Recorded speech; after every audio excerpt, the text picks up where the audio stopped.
Hello, I'm a nerdy white boy making YouTube videos, and here's some video game footage put together to make a title sequence.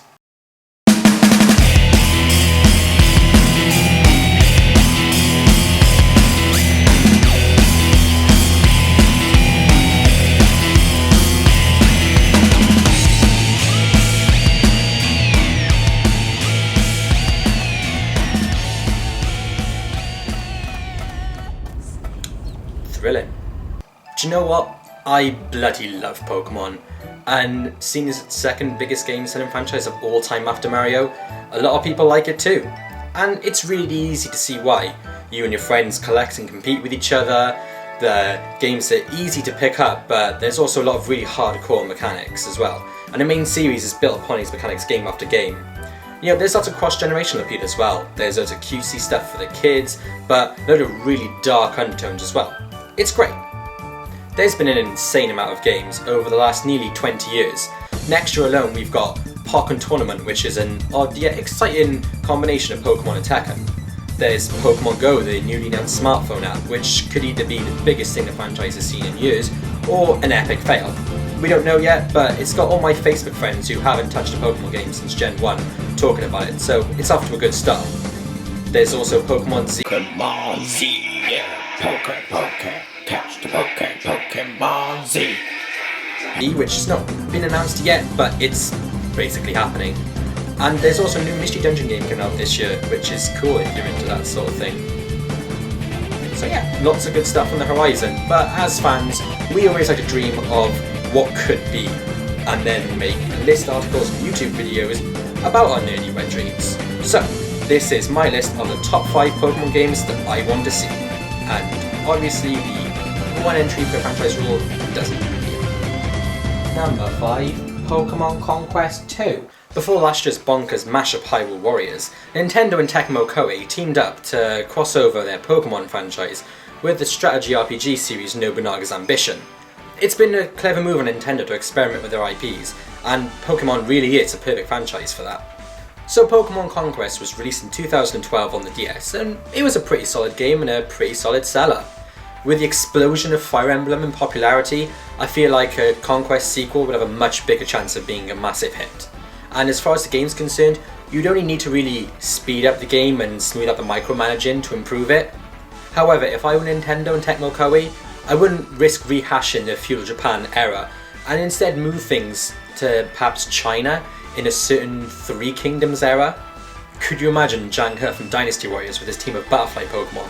Or Sun Jian banging on about his beloved Tiger Raikou? I'm sold. Number 4. A Pokemon Mini-Game Collection. The best parts of the Pokemon Stadium games were without a doubt the Kids Club mini-games. They were simple enough, but you still felt skillful when you beat your friends, which is exactly what a good minigame is all about. And the minigames were just so charming, from the dorky music of Egg Emergency to the silly sound effects of the sushi one.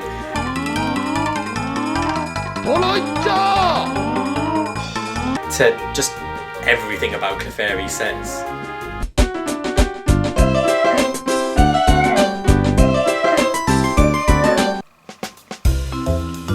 Let's face it, Nintendo dropped the ball with both Mario Party 10 and Game & Wario on the Wii U, and the system could really do with a great party game.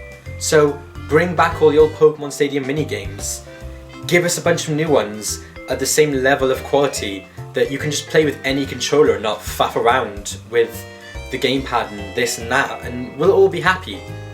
Except when Comiello wins every single time. Now you might be wondering why I didn't just put a new stadium game in general for this entry, and there's a reason for that. Number 3, a Pokémon Colosseum sequel. For those who don't know already, Pokémon Colosseum and XD Gale of Darkness were spiritual successors to the Stadium series, which meant that, yeah, there was a battle mode where you could use your monsters from the handheld games on the big screen in full-blown 3D. But what these GameCube exclusives brought to the table, and why this entry at number 3 is what it is because of the full-blown RPG story mode.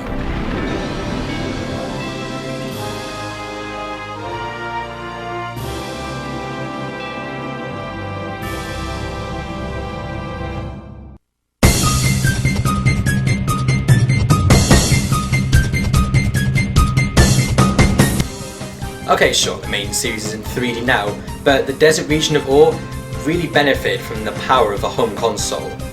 A new entry into the series could really push the kind of steampunk aesthetic and give us some really cinematic moments. Plus, can you hear the Colosseum music in the background? It's awesome and just deserves to come out of a good speaker system. Now, I've been thinking about what they could do with a new Colosseum game, and I've come up with a few ideas. First of all, the Shadow Pokemon mechanic has probably had its day now, but I like the idea of the console RPG trying something different. So why not take a leaf from the fan community and introduce elements from the Nuzlocke challenges?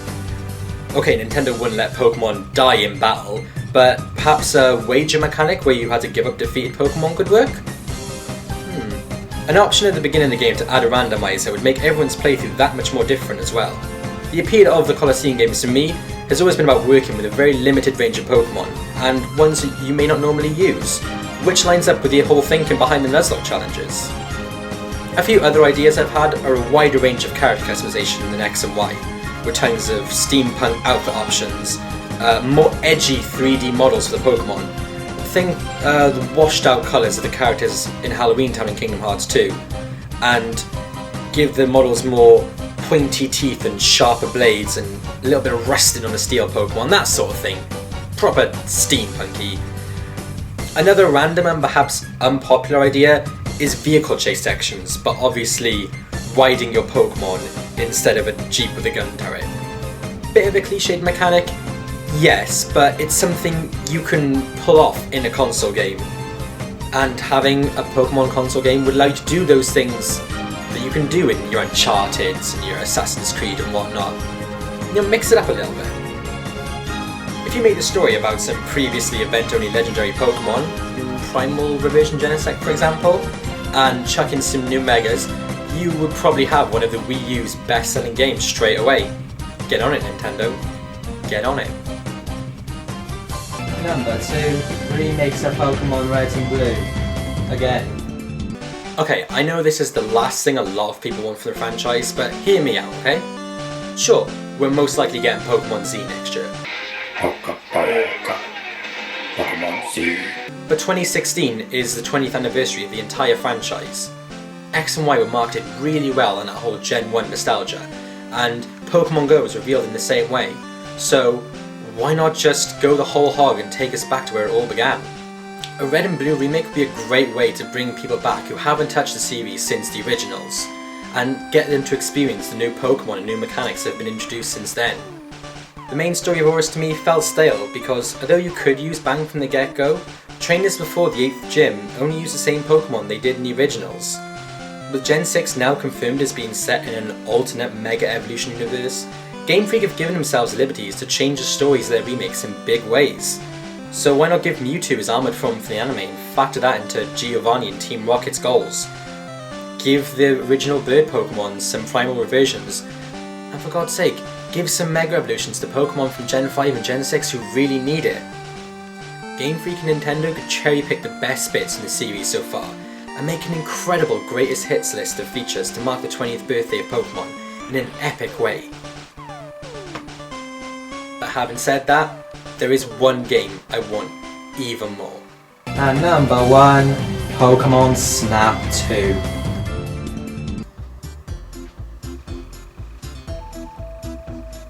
Oh Nintendo, you just keep trolling us. Junichi Masuda said he'd like to see a sequel, and when Pokemon Go was announced, Miyamoto likened the new smartphone game to the N64 classic. Oh Nintendo. You were close. But it's not close enough. What me and so many people like me want is a full-blown console sequel, involving as many Pokemon as possible, with online features like photo sharing and maybe even like weekly competitions where people try and submit the best photos of a specific Pokemon and people vote to give it the best score. There are so many improvements you can make to Pokemon Snap. Day and night versions of the courses, new ways to find Pokemon like night vision and different lenses for longer and short distances, filters, an incredibly rare chance of a Pokemon being shiny. These things would add immense replay value, which was one of the only things wrong with the original. I think what made Pokemon Snap so special was just how tranquil it was. The on-rails levels were perfect for dropping into and just chilling out to the excellent soundtrack whilst chugging along and taking photos of everyone you see, or going after one specific monster you either missed or you wanted to get a better shot of. It was just great fun to be around Pokemon in their natural environments, watching them interact with each other in tons of cute and clever ways. Pokemon is one of those game worlds that we wish were real. Like, even Watch Mojo put it at number 1 in their recent list about it. No game does a better job of putting you in that game world than Pokemon Snap. So, returning to Pokemon Go, yeah, this is the right thing for Nintendo to be doing in today's industry, but the Wii U is your first HD console with a controller and a compatible handheld, both with cameras and gyroscope sensor thingies. The technology is perfectly designed for a new Pokemon Snap. So come on Master, Miyamoto and everyone else, just make Pokemon Snap 2 happen. Our happiness depends on it. The future of the world depends on it. The ability to take pictures of digital monsters depends on it. And I just said digital monsters, didn't I? Hey Digimon, hey Digimon! Whoops. So there you go, that was my list of top 5 Pokemon games I want to see. Feel free to subscribe and leave me tons of comments on how I could improve, because, to quote High School Musical, this could be the start of something new. I've just quoted a High School Musical video, no one is ever going to subscribe to me. Oh well.